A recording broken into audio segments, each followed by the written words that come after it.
Happy Easter everybody, happy chocolate weekend.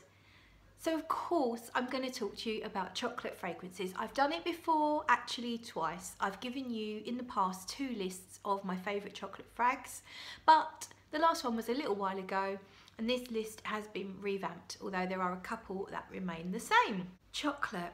I love chocolate. Who doesn't? I know some people don't love chocolate. I really love chocolate, but I can't eat tons of it anymore. When I was little, I could eat an absolute ton of chocolate, but now I do have my limits, thank God, because it's not exactly healthy, is it? Anyway, happy chocolate day. So I've got 5 fragrances for you, plus a body lotion. So let's start with the body lotion. I'm wearing this today. I only got it yesterday, and it's Palmer's Cocoa Butter. This is the one that has got the fragrance, because they now do fragrance free. Why? The whole point of that is that you smell amazing, you smell like chocolate. And so after my shower today, I put some of that all over. It's a very thick consistency, very buttery, and it smells like dark chocolate. It is really amazing, and it's beautiful on the skin. It leaves your skin so soft, so I completely recommend that. If you're going to be wearing a fragrance that smells of chocolate, why not start off with Palmer's Cocoa Butter as the first layer. Oh, so that's what I'm wearing today. Very cheap as well. That was half price in Superdrug in my local mall, only about £3 something. That's that. What's next? So I'm going to give you 5 fragrances in no particular order, but the last one is the one I chose to wear today. So this one I have mentioned before, Marc Jacobs Decadence. I don't believe chocolate is listed in the notes, but to me it's a chocolatey violet strawberry concoction. It's like you've got a rose fondant with chocolate around the outside, one of those chocolates, rose flavoured sweet with chocolate around the outside, and then you've got violets, the same soft creamy violet centre with chocolate around the outside. Box of those, but somehow it manages to be airy and kind of transparent, but it's very strong at the same time, and it really does last the whole day long. That's probably quite a girly chocolate fragrance. You don't smell just of chocolate, there's enough going on. Probably a fair few people won't even think you smell of chocolate, but to me it definitely smells chocolatey, and it's really delectable. Quite an amazing fragrance. In today's modern designer fragrances for ladies, they make me angry because they all smell so similar and they've all been done before, but this one stands out because actually it smells more like a niche house would have made it, just because it's different and it doesn't smell like everything else, and I really like that one. My mum bought me that one. Thank you, mummy, love you lots. So what's next? Let's go with this gorgeous bugger. I'll just show you my atomizer. This is my Guerlain atomizer, and inside we have Iris Ganache. So I won't get the bottle, which I've just put in, boxed it up and put it away. So in there is my Iris Ganache. This is a current formulation. This was from the boutique in France. Pretty difficult to get hold of, so I'm really sorry, but it's worth it. It's a white chocolate fragrance, but it's got caramel notes. It's got sort of resinous feel to it. It's iris, obviously. There's lots of iris. It's a bit woody as well. Bit powdery, really rich, a lot of depth to that one. This glorious sweet chocolate note in there. It's beautiful, but the chocolate doesn't dominate and it doesn't smell cloying, thick, heavy or overly sweet. So it's a chocolate really well done. A lot of money. It costs, I think it was €310 for 125ml, I think. So it's one that you definitely need to try before you buy, but I bloody love it.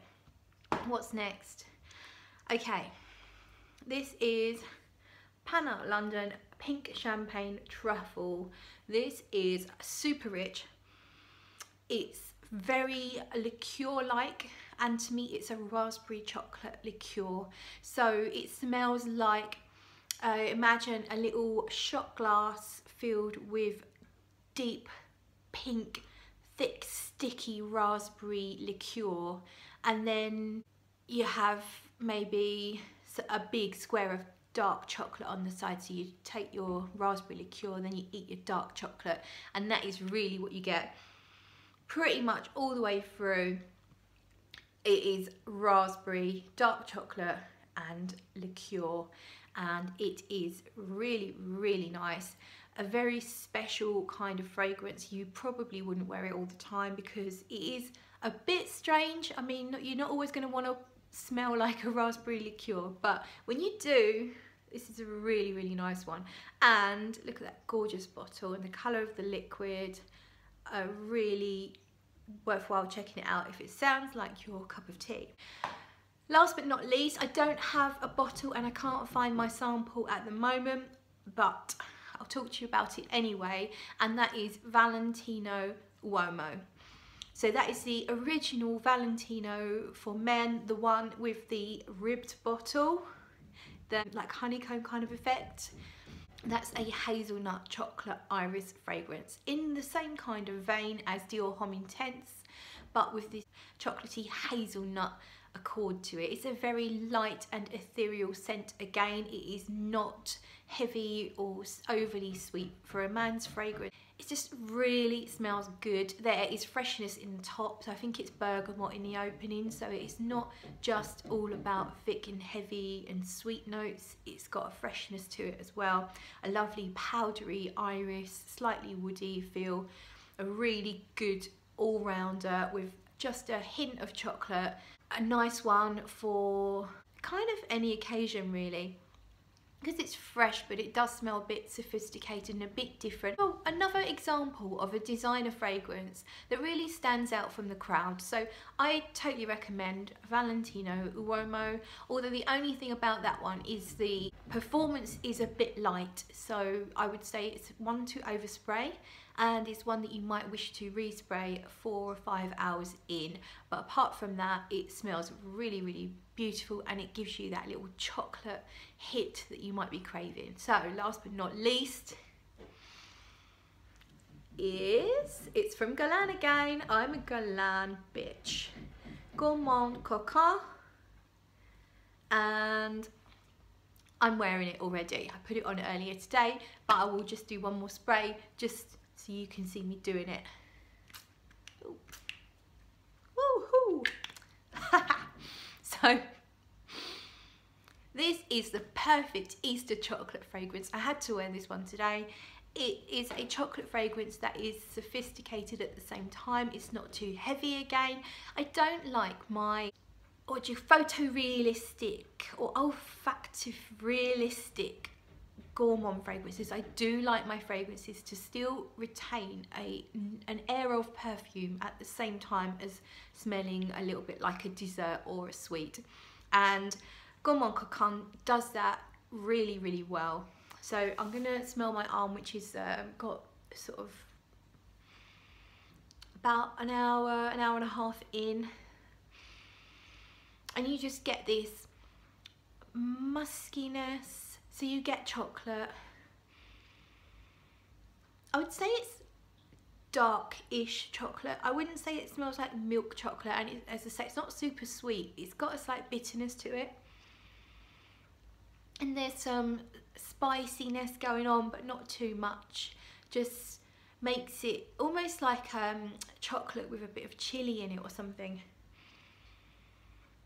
And as I say, it's musky, it's creamy, but it still has that translucent feel. It's not thick and heavy. You just catch whiffs of it as you wander around, and you just smell like a spiced, slightly dark, chocolatey, maybe like a dark chocolate drink, like a hot chocolate with some spices in it, but not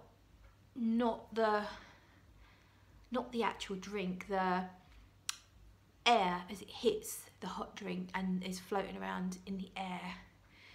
I think you know what I'm saying. I think you know what I'm saying. It's not too heavy. That's what I'm saying. It's just, but it is strong and it's very noticeable and it lasts all day long. So it's a beautiful fragrance for the Easter holidays. So I'm gonna leave it there. So that's my 5 favourite chocolate fragrances for Easter, plus the body lotion. And happy Easter, everybody. Happy holidays, happy chocolate days, happy bunny days, happy chick days. And if you don't celebrate, then just have a happy weekend, and still nothing stopping you from indulging in chocolates or chocolate fragrances. See you all in the next video.